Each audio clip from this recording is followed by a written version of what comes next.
The proposed formula on county revenue allocation is expected to address, among other things, the inequality in the provision of basic services such as health, water, education and infrastructure, factors that the Commission on Revenue Allocation (CRA) was to bear in mind while setting the parameters on which to base the revenue sharing.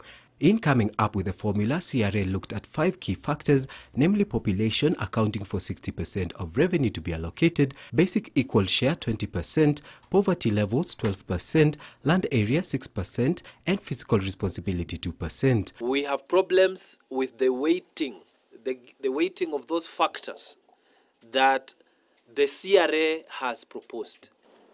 We want an equitable society, so if we were to share simply equally among county governments, it will be very inequitable. What the formula does is that it allocates 3,108 shillings for every individual, irrespective of where you are.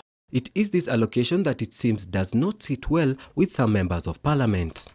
Because populations come to where the resources are.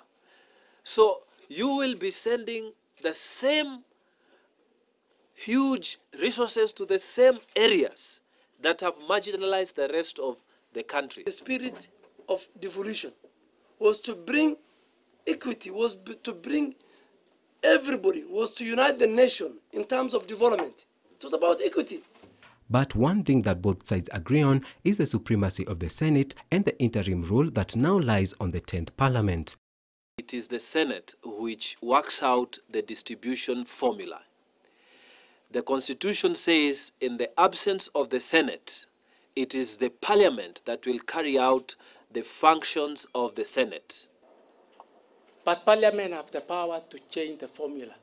We are the technical arm to make the recommendation. That's why the word recommendation.